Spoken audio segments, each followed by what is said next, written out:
Hi everyone, and welcome to the Spencer Lodge podcast in partnership with Najahi Events, the awesome events organizer here in the UAE that bring people like Tony Robbins into here. And you've seen them all before anyway, I won't babble on about that. Today we have an incredible young entrepreneur from Ireland. His name's Richard Fitzgerald. Now, you might recognize his face as he's sat here next to me, but do you realize what he's done over the course of the last few years since he started his business up here? He's the CEO of Augustus, and let's just cue the music and dive deep into learning about this guy, what he's done, how he's done it, and how impressive he really is.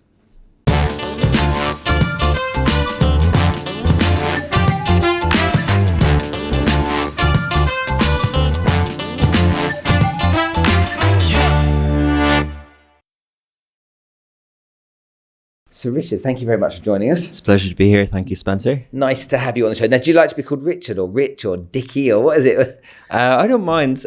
People call me Fitzy. People call me. What was that your nickname at school? Yeah, Fitzy. Yeah.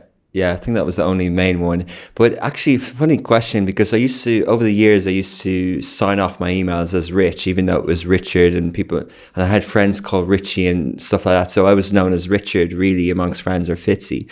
But then when kind of Love in Dubai started, it was almost like a persona, Rich from Love in Dubai, because I changed my email to Rich at Love in Dubai, and it was Rich from Love in Dubai per se. And I was changing into a new business and a new role, and I was an editor and a journalist, so I kind of like parked that with that name, but now it's Rich for most people, and I accept it, and I've moved away from that now. You got over yourself. Yeah. So for those people who don't understand much about you, what you've done and where you've come from, give us a bit of a 2-minute story of you came across from Ireland, what happened when you got here, why you did it, and etc. Okay, so I grew up in 1980s in Ireland. I went to university in Dublin, UCD. I studied economics and German. I wanted to be a football coach, and did FAI badges. And as soon as I realized I wasn't going to be a football player, but I think around that time I was working with some coaches, and I just felt that football wasn't the exciting world that almost TV sold you in terms of learning and career. So university kind of moved me towards other things, and I was reading articles about digital media around 2005, 2006, and I got into advertising, and I got really passionate about it. I did extra courses. I worked for a big digital agency in Ireland. Social media was taking off, but no one in Ireland was ready or interested. I got into We Are Social, 20th employee at We Are Social in London in December 2009. Worked on the Olympics, all that sort of stuff. And I was really ambitious, really wanted to grow in the career. I was working with WPP agency. And a month before the Olympics happened in London, in June 2012, I got on the plane over here. I got a job to set up the regional social media department for Mindshare, a media agency. And it was career driven. It was, I'd never been to, I think I passed through Abu Dhabi, but I'd never been here. And I remember my bosses at the time in London were 10, 15 years older than me. I was 28, and I was living in Shoreditch. I had a fixed gear bike. I was enjoying, cheap beers and media parties, and I loved it. I just saw maybe the next 10 years there of, the kind of trendy t-shirts not fitting as well, and going to the same trendy bars and stuff, and kind of bags on your eyes and that type of thing, and kind of went, why don't I try this opportunity? And it was amazing. So that's how I ended up here. Irish people have a wanderlust. Yeah. And so I think you guys, then the Kiwis and the South Africans and stuff like that, you have the ability to settle, I think, a little bit easier overseas than some other nationalities. Do you think so? Well, there's an Irish pub in every town in the world, isn't there? Yeah, true. So it almost feels like that. Do you feel that or not? I personally, I don't identify with that part of Irishness, like as the settling. I think a lot of Irish people, I don't call Ireland home. I don't think I'm an expat. I think I'm an immigrant, and I like it, and here's home, and I don't go to Irish pubs, and so really, yeah. No, I can imagine you don't. A bit sarcastic. Okay. but I think, and also I don't really personally, irrespective of nationality, wanderlust alludes to travel and discovery, and it's not really for me. It doesn't, some sport is of an interest, travel isn't per se, massively. So how did you moved over here? So this was the first time you'd lived overseas? I lived in Germany for a year during Erasmus. I lived in London, which was overseas for me, being from Ireland. And you've been here 7 years? Yeah. And so you came here, you had an opportunity to take a role in a company. How then did the entrepreneurial journey start for you? I think there's two ways of kind of answering that. Like, I think entrepreneurial, I was doing P&Ls, I was setting up a department, I was persuading upwards, I was building all that out. In advertising, people often say that you can do it for 10 years and you set up your own agency and you try and do the whole M&A thing and stuff like that. That's kind of a step.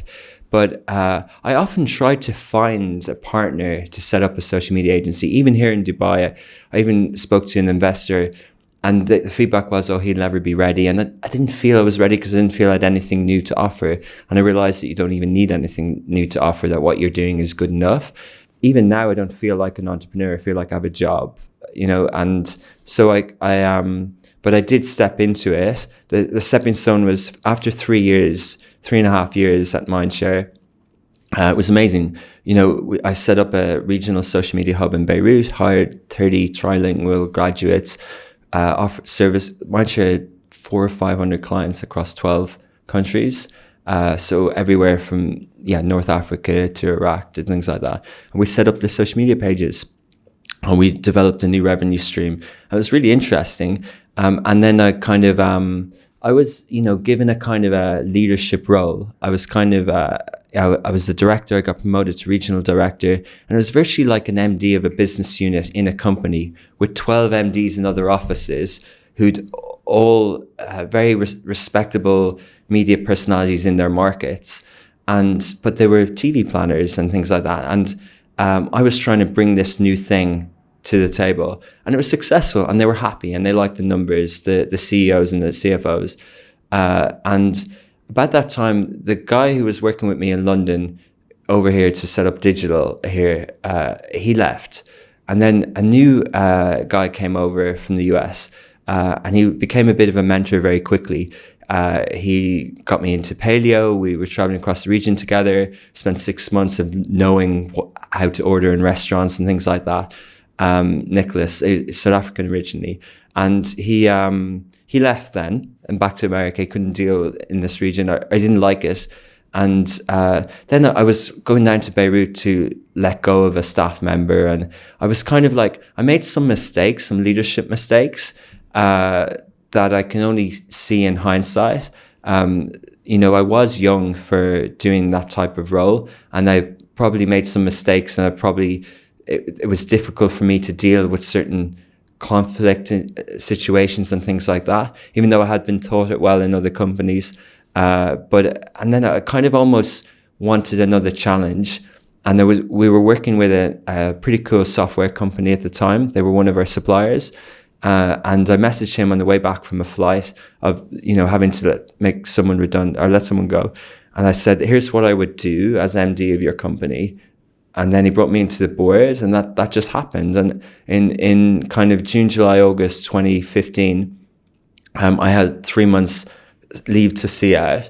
And a friend of mine had set up Love in Dublin in Ireland as a kind of 2012 blog. I brought him over here as a speaker, and I kind of kept in touch with him. I almost set up a social media agency with him in Ireland in 2009, but I was a bit too shy to in my agency. I wasn't even confident with clients at the time. So I kind of chickened and moved to London instead.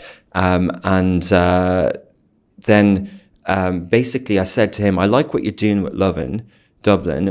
What's the plan? And he said, well, I was just talking about this with MD. What about a franchise?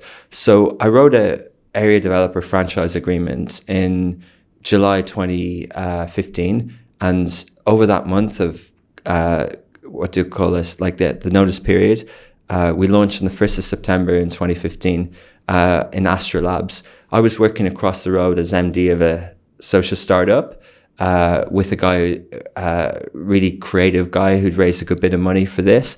And it was very tech focused, and it was kind of a SaaS model.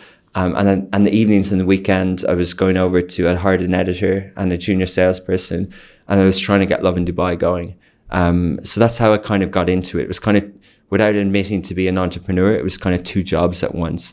Describe to me, and for everybody listening to this, the difference between each of the companies within your brands. So you got Augustus, was your holding company, Love in Dubai, Love in Saudi. Were they the same type of thing? Yeah. So basically, what kind of realized is Augustus wants to be the biggest media company in the Middle East. Our vision is to establish and maintain a new order in media advertising. I like where advertising is, but as every medium came on board over 150 years, from print to radio to TV to out of home, there was just an extra line item on the media plans, and there was an extra agency roster each time, and no one's really kind of figured it out. Like Facebook have done a great job at disrupting it, and Google have, but there's a kind of it's a bit messy, right? And that's fine. It's service industry, and you can be creative within it. But we would like to, like the way Hewlett Packard have decent visions and things like that, we would like to keep looking at that space and looking at the content side of creativity. So Augustus wants to do that. Mission to be the new media company of choice in the Middle East. That means we would like the mass audience to choose our brands. And how we do that is in different ways. So that's Augustus Media Holding. Underneath that, we've got two main brands, Love in Dubai, Love in Saudi, and Smashy TV. And underneath that, we have Odeon, which is a content studio.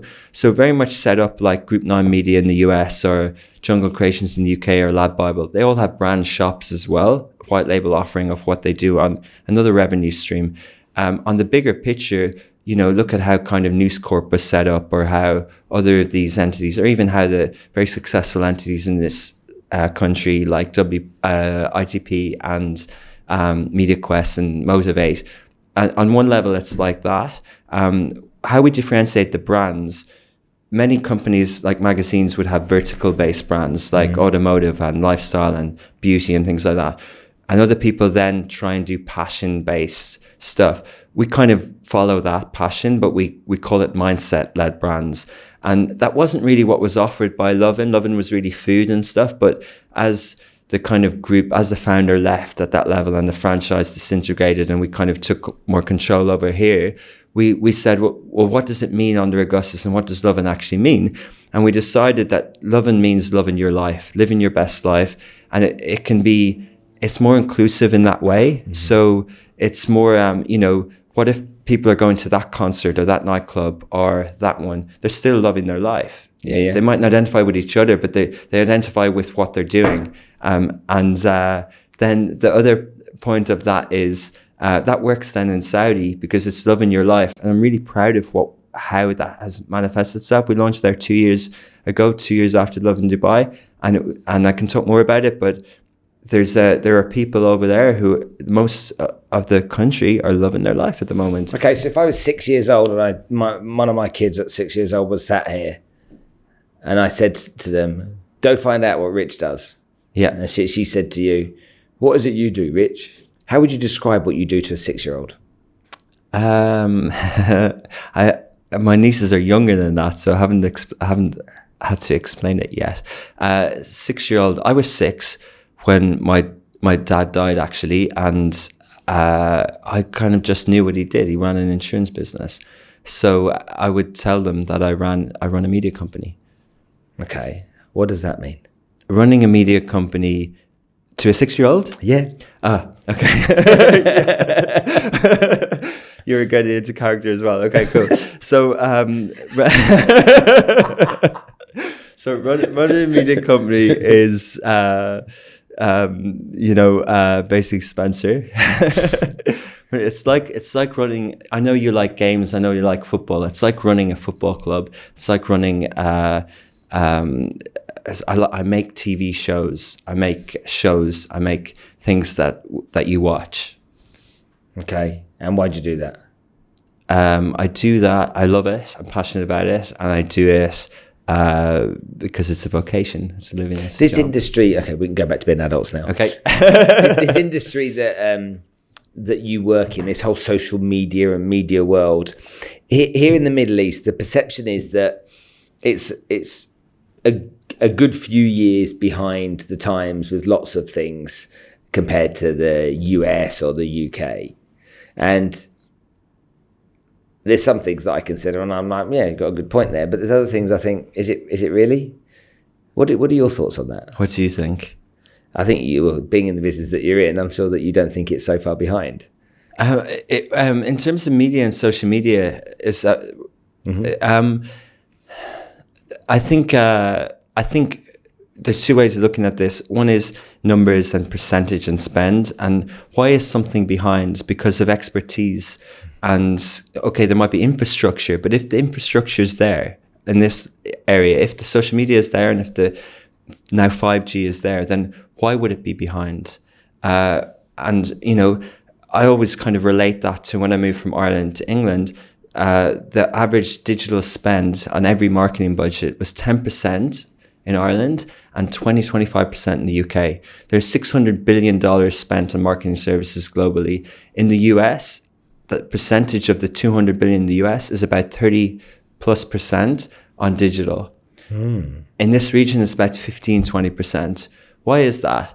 For me, it's down to expertise. There are more graduates and people working in digital in the US. So there's more people to persuade. There's more people to educate.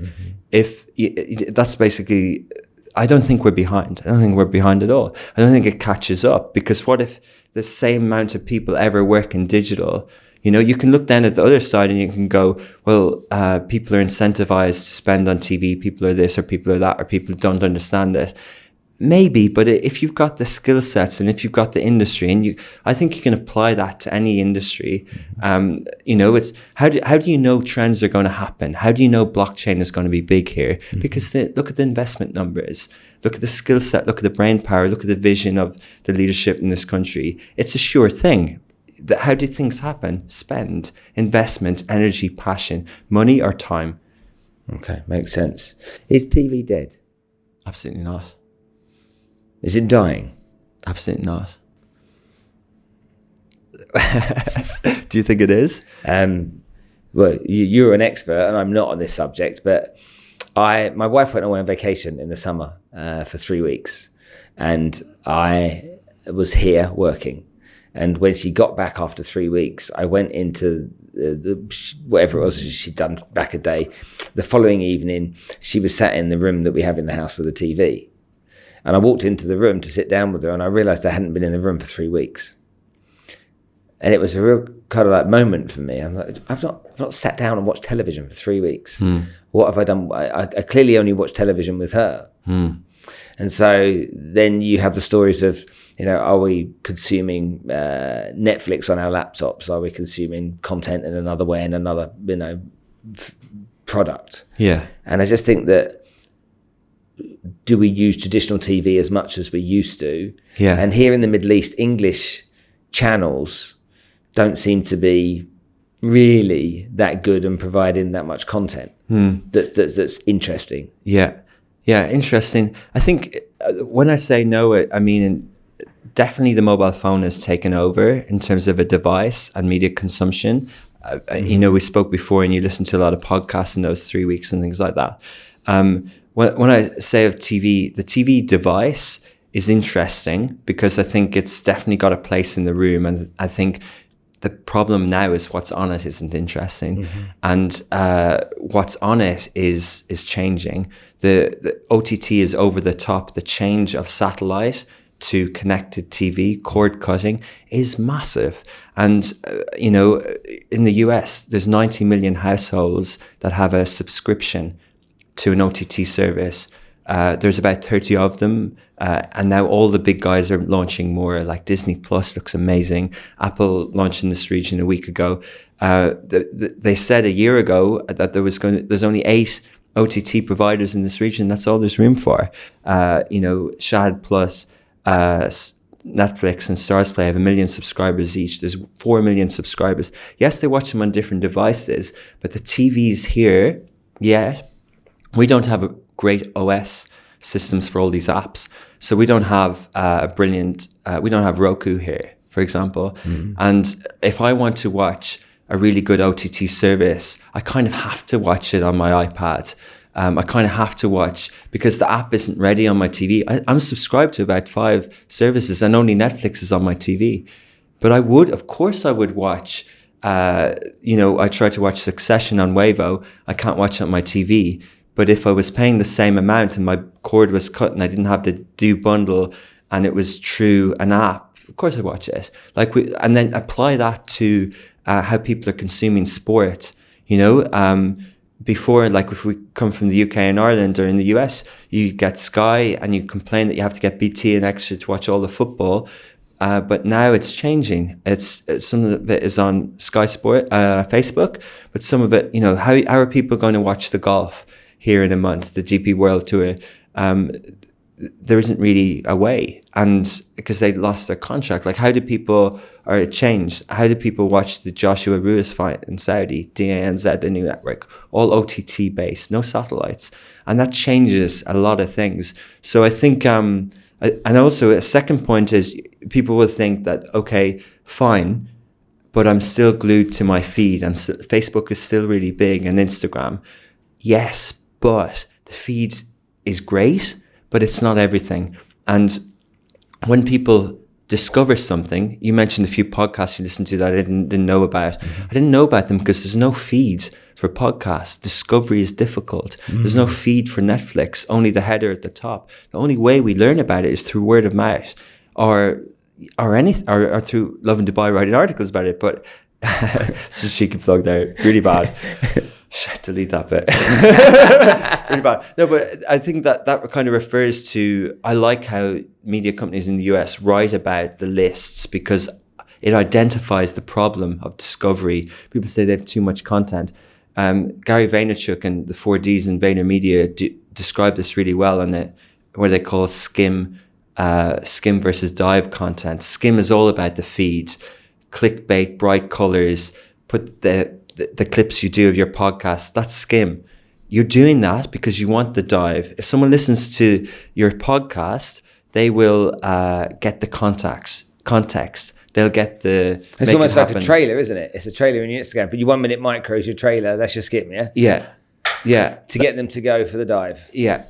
And the dive is the most important part. And that's the answer to the question, is TV dead?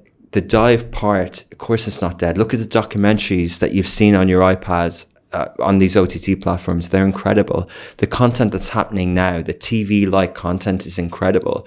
What's a little bit broken is the software. The apps can't fit on these TVs.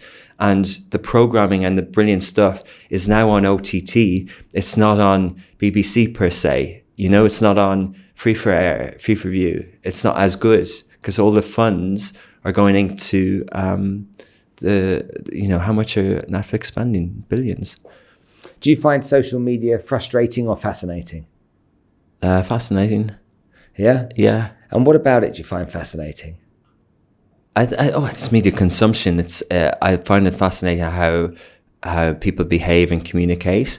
I'm not very into technical, but I love how they evolve so fast over time and kind of break the rules a lot. It's a fascinating space. The whole media industry, social media really drives it. What the big social media networks are doing is fascinating. What's happening on TikTok now is fascinating. I was just about to ask you about TikTok. Yeah. Blows my mind. Yeah, you on it? Yeah. It's my daughter got onto it, but my youngest daughter got onto it about a year ago. And so she started showing me these videos that she'd made. And I'm like, this is amazing. What's this? And TikTok back then, she was telling me about something that I thought was only for kind of like her world. Anyway, I did my research, got my account opened up, and I got a message from her saying, why? Yeah. That's my place, Dad. TikTok is where I belong. It's the only place I am where you're not. Anyway, then I actually put her on my podcast, my youngest, to talk to her about TikTok and Facebook. Very good. And she said, bear in mind she's 17, she said to me, I don't use Facebook. I was like, why? She said, because it's really complicated. Oh. And that was really interesting for me, because if anyone's got a TikTok account and you start producing content on TikTok with your lip syncing and all the stuff that goes with it and all the things you can do to edit around it very, very quickly, to me, that's way more complicated than using something like Facebook. But for her, it was just like, but that's where old people go. Yeah, interesting. And then you've got my parents in their mid-70s. My mum is on Facebook and Instagram all the time. My dad goes onto Facebook and Instagram to post inappropriate comments that he doesn't really know what he's doing. But the fact that they're using that kind of stuff a lot, I find it really interesting to learn about people's behavior. Yeah. And how we know about the common thing about TikTok is everyone was saying for Instagram, Facebook and everything else, it's for kids, and then it came of age. And TikTok's now, it's for kids and it will come of age. And with 500 million users on it in such a short period of time, we've seen other things come and go. We've seen almost the kind of like the influence and then the IPO and then the lack of influence that Snap has had to some degree. And you would be forgiven for arguing that it's potentially dying. You'd be forgiven. Of course, there's value in there, but you'd be forgiven because we're not talking about it like we used to. No. But TikTok's now the thing that's being discussed. Yeah. So, and then if you go back and you look at the Vines and all these, these other ones that were out there that kind of came and went, I look at TikTok and I think it's the only social media platform that I've seen in recent times that I think actually is a threat. I don't know who it's a threat to and to how much, but it feels like it's an attention threat. What do you think? It's successful. The numbers speak for themselves. The amount of downloads. Facebook launched Lazo, a competitor, and it has 500,000 downloads, mostly in Mexico, and 70 million downloads in the US this year alone on TikTok. It's a threat. The narratives around TikTok are like, Twitter had a narrative around it. Snapchat did a kind of a mass world narrative. The narrative, interesting how you told the story. They say on TikTok in the US, like they would say about Snapchat, is it's for awkward dads or whatever, right? Like that's the bad part of TikTok. That's why I don't go on it. Like the only content there is cringe stuff, right? They don't say sexting, they don't say anything else. They say cringe stuff. So people don't try it because it's just cringe content. People who try it go, it's obviously not cringe content. It's fun. It's lip syncing. It's all that. So that's one narrative. The other narrative and how the US are trying to, they feel the threat. They're pretending and saying it's China, it's surveillance. That's what they want to do to keep them out. Zuckerberg thinks it's a threat. He can't buy it. He tries. So they now peddle this narrative around surveillance. Like all of them, like the surveillance on one and not the other, like whatever. They're all identical. Yeah, they've all got the same terms and conditions. Yeah, they're all good point. Like they're all the same in one way, and what I think of it is, it's an evolution of behavior. Stories were an evolution of behavior. And then if it's all the same behavior, like all TV and radio, then what keeps it ahead? What keeps MTV ahead? What keeps Lovin Dubai ahead? What's your moat? What's the innovation? If the behavior is changing all the time, why isn't Facebook cool? If your daughter was 17 in 2005, she'd be on Facebook. So what keeps it cool? Like it's the innovation, it's the engineers, it's the keeping up with trends, it's that type of thing. Snap's very interesting. It doesn't have a mission and vision. He doesn't want to do it the same way as Facebook. But what I think of TikTok, I still think they have a lot of work to do on brand. They've done huge acquisition. They were the highest spenders on Snapchat. Yes, they get downloads, but really, I don't think the brand is strong enough. It's called something else. ByteDance in China I don't think the brand's strong enough. Snap and Netflix, for me, are amazing. The brands are so powerful. I buy shares in both of them because of the brands. Snapchat, that icon, how long did it, marketers for 50 years would say, the theory behind Shell or Coca-Cola or whatever is never put something out there without the name on it. And then someone said, oh, you were very brave to put your logo out there without the words under it. Yeah, it took 50 years of marketing spend. That's the spiel you would hear from marketing. Snapchat, 2-3 years. Everyone recognizes the ghosts. It's incredible. And if I'm an investor or something like that, and Netflix users are going down. Netflix and Chill, the brands, like the Netflix versus Stars play, the brand, the power of it. Even Tesla, they have such an edge because of the brand. It hasn't happened overnight, but it's very, very powerful. And, that's why I think TikTok still have a lot of work to do. Really interesting. And I could talk about this whole thing for a long time, but you just took me somewhere then. Personal brand, corporate brand, the power of brand. There's not a real estate broker in this town, and there are many, that really value brand the way I think they should. There's not a financial services company in this town or a financial advisory company in this town that get the whole brand thing, because they're so heavily focused on generate leads and make sales that they misunderstand the power of pull selling as opposed to push selling. And to me, push selling is when you're going out hunting down people, and pull selling is when you build a brand to create trust and credibility. You live in this city like I do, so you experience a lot of this stuff, but you're exposed to it probably from a different space than I am. Do you get frustrated when you look at some companies sometimes and you see them just missing the bigger picture? I can understand where it comes from. There's a lot of pressure on ROI. Digital has caused that. Transparency, return.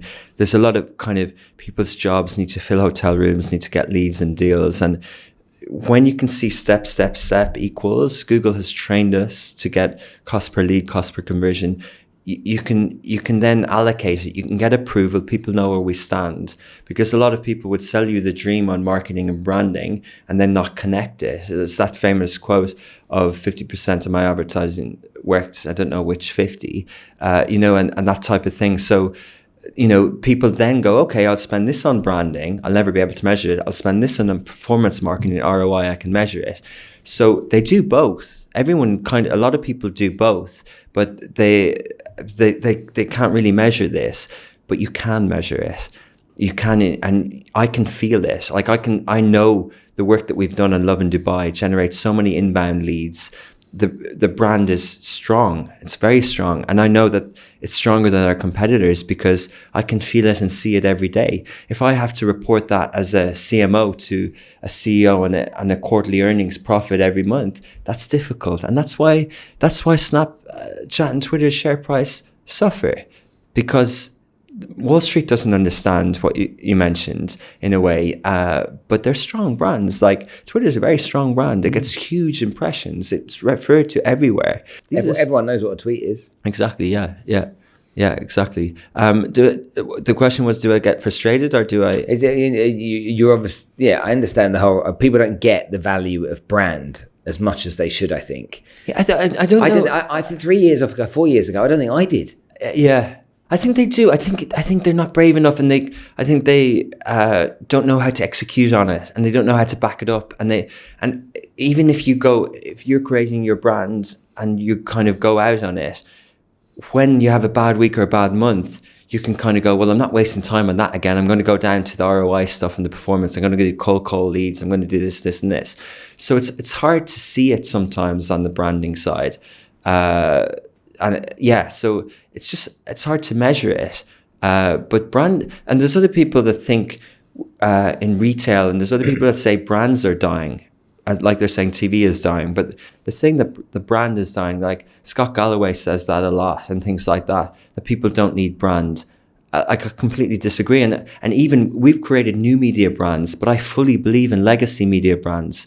I really believe in them. Like, if you've got a 1930s or 1970s magazine, like there are a few in this town,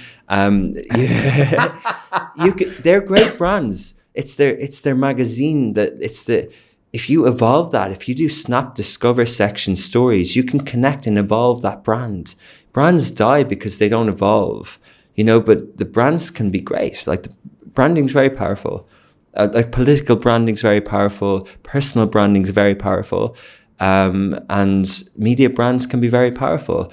Media is a very tricky world. The influencers, Facebook and Google revenue, people would think we're crazy to create media brands in this age. There aren't many new ones. Vice is a 1992 media brand. MTV is 1989. Since the social networks, there aren't many new media brands. Mm-hmm. People are afraid of it. They're afraid of looking, where's the revenue streams? Does that mean that media brands can't be influential? What magazine do you read, or what do you read? FT? Do you read Bloomberg and Forbes and things like that? They're not dying. They're influential.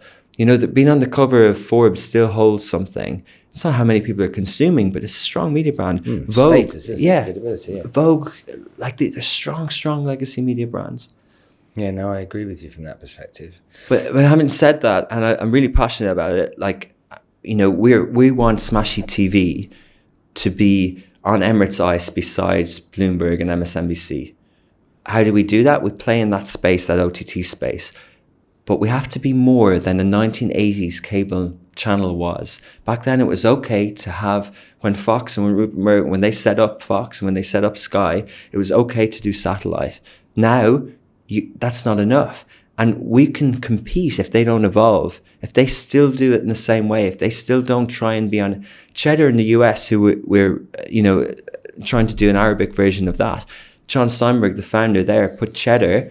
It's only a 2016 company. He raised 50 million, sold it for 200 million this summer, and still growing. They put Cheddar everywhere. They can't compete with the feeds. There's 2 million, whatever people posting all the time. But if you choose a media brand, if you're flicking through apps somewhere and you see 4 business brands, MSNBC, Bloomberg, etc., and Cheddar comes up, that bright block of cheese and that logo and that studio with no makeup. We're doing a podcast now with no makeup. Are you wearing makeup, Spencer? No. But you know what I mean? And if we were on Bloomberg, if we were in a studio or in a legacy media studio, we'd be sitting 20 meters from each other. Yeah. And this is what TV is. And it's prompter and it's slow and it's tie and it's makeup. That's not how it works. That's not, you can go above influencer and you can go above talking to the camera, but the media's changing, TV's changing. Smashy has a chance of being if the content's good enough, it has a chance. We say I didn't finish earlier, the driven, the dreamers and the doers. Smashy's a mindset. The Smashy audience, I told an example, would go to Tony Robbins in the Coca-Cola Arena during the day, midweek.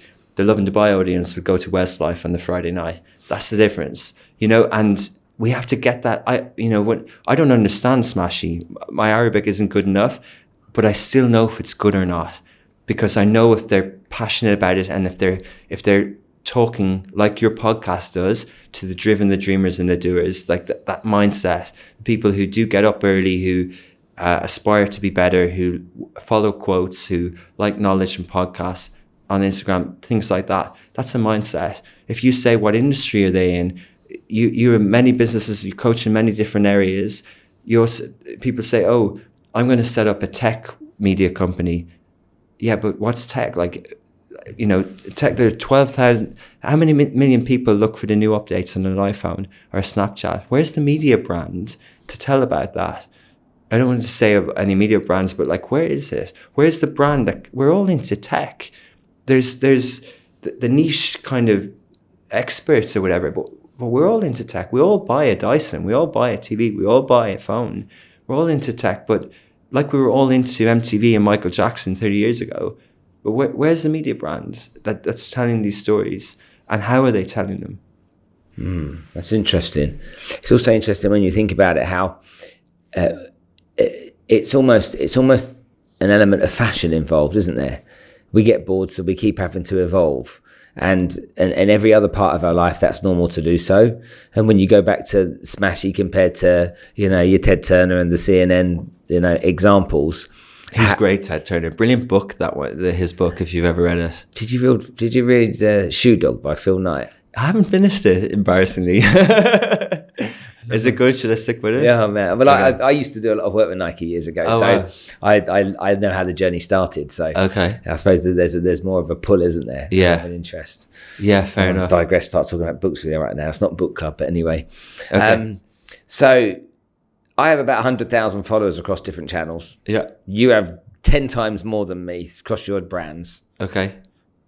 Yeah. I hate your guts. What are you doing that I'm not doing? You're building a personal brand. We're building mass, populist mainstream media. On my personal brand, on my channels, okay, on LinkedIn I have a lot or whatever, but when I'm talking about my personal brand, I align it with Augustus's mission. So, I'd like to, on this podcast, I'd like to talk about media, right? But my personal brand, if I was doing personal branding in a way that you could do on social media, I'd tell my whole life story. I don't. I've never tweeted about politics. I have views on politics. I don't tweet about it. I've never mentioned Donald Trump in a tweet. I don't think I have, but I never have. I don't have views on, like I have views on politics, but I don't mention it. I post sometimes about family and sport, but really my personal brand is aligned with Augustus. How many people, you have interest, but how many, you're in the 1% of kind of business people, are people in a way, like how many people are really going to be interested in that space? If that's my personal brand. If my personal brand is Rihanna, her personal brand is mass populist. So she has personal brand followers, so she can launch on the back of that. So it's about audience space. What's the opportunity for Smashy? 40,000 people go onto Bloomberg every day in the US, and it's $1 billion revenue company. Is that their number? 1 billion. So Users, yeah. 40,000 people are watching Bloomberg TV or going onto Bloomberg terminals? Terminals is more. Terminals is B2B and it's data, but consuming the media side is only 40,000. It's very small. It's CEO. Shut the front door. Really? Yeah. I think maybe they have a new subscription service. I think it could be more, but they're not the main business channel. Like the MSNBC and the other channels are bigger. They're not the main business channel. CNBC is bigger than Bloomberg, but the Bloomberg is... because I'm from the financial services industry, so that's smaller numbers. It's trusted. Yeah, it is. They're great brands, and they're smaller numbers. And they launched TikTok on Twitter, and those numbers would be a lot higher because they tell news. That's their real time news. But so we look at Smashy and we go, okay, 340 million people across 22 Arab League countries. 240 million of those are online. A lot of them are under 30. Do those people want to be successful? Will they want to do startup? Will they want to make money? Will they want 2 jobs and drive Kareems and things like that? Okay, that's our audience. And to answer your question, I'm not going for the 40,000 people who have corporate jobs or CEOs on Smashy. We're going for that audience. Mm-hmm. And if we succeed, there are numbers. If you know what I mean on Smashy. Yeah, I get it, yeah. And on the personal brand side, you have a lot of followers, you connect with a lot of people, you can measure further, like, if people listen to this now, say 30, 40 minutes in, that's a lot more connection than a love in Dubai or a like or a thing might get. So you can measure it in different ways. But basically why Love in Dubai has 1.5 million followers or something and a lot of audience is because people like that type of content. Like people like watching Friends. It's just, they like it.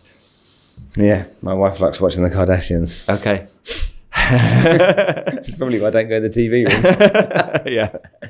Okay, a couple more questions before we finish. Number one, you want to be the biggest at what you do here in this part of the world. Okay, is it size or is it pride? I don't think necessarily. The mission says we want to be the new media company of choice. So I don't. Aside from that, and between us, I say we want to be the biggest media company, just to show a bit of ambition and just to believe in the region and to say that, just to kind of believe in the region, like believe in the Middle East in terms of the culture, the heritage, the economic prosperity and things like that. And to have a massive goal to be bigger than NBC, to be... and then to kind of align that with the 30, 40 year plan. We didn't raise any money. There's a bit of family and friends investment, but we've never done the VC thing, and that's very aligned with what we want to do. It's ambition rather than pride. I don't think it'd be a failure if we're not the biggest, but it's nice to aim high. Sure. Do you have a mentor? I believe in mentors. I think they're great, and I think you can get a lot out of talking to people in a regular way, or if mentors have to be regular. I have had people who've been very influential to me in my career, and I have people that I look up to professionally and that I read about, but I don't have someone I call a mentor. Do you have anyone you want to be like? I could be cheesy. I want to be like my dad. I'm driven by that. What's cheesy about that? That is cool. Tell me about your dad. Well, no, I think that drives me. I think he was just a businessman. In terms of, I asked my mum the other day. My mum lives with me here in Dubai, and my dad died when he was 48. He never really traveled. He used to get phobia a bit when he traveled or whatever. and he inherited, or he worked in the office of his dad's tiny little insurance office when he was like 22.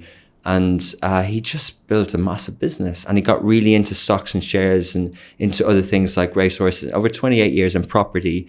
And, he only married when he was 38. Unfortunately, he died when he had 6 young kids, like 9 years later.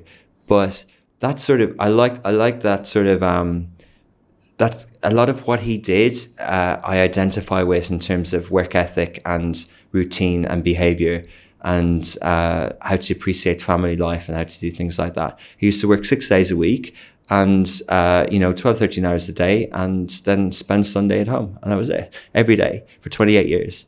And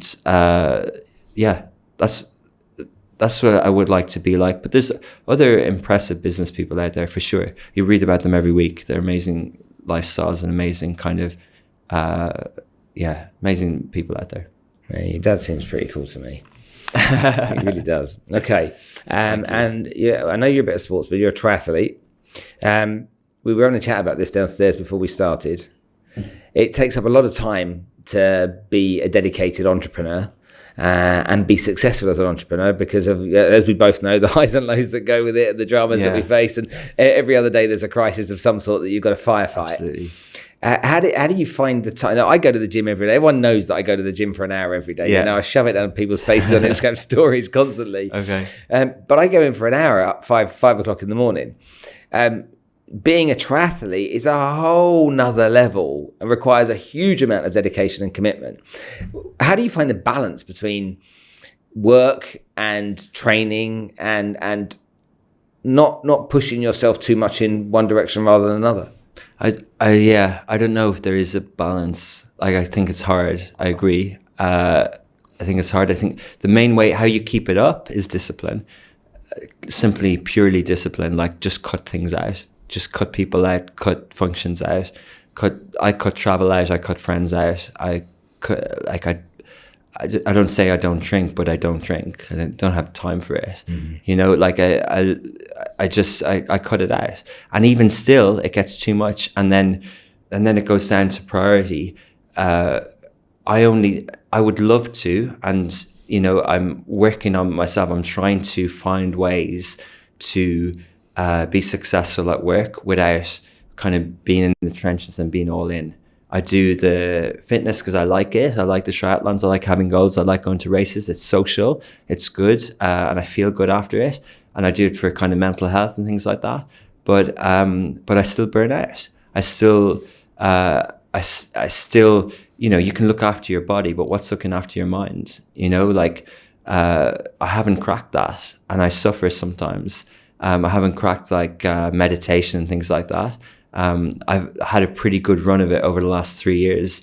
Everything's kind of going well, and I feel I've been able to find the balance, but mainly because of discipline, because of cutting things out, because of committing to long-term goal, because of understanding of where we are in the journey and sticking to it and moving the goalposts and not caring about judgment and just and that's kind of able to be, Jeff Bezos says harmony rather than balance. And I think I identify with that. I think I could sit here for the next couple of hours chatting to you, okay, digging into a few areas that we haven't even started yet. But I really appreciate you taking the time to come on the show. So thanks, Rich. Thanks, Spencer. Thanks a lot.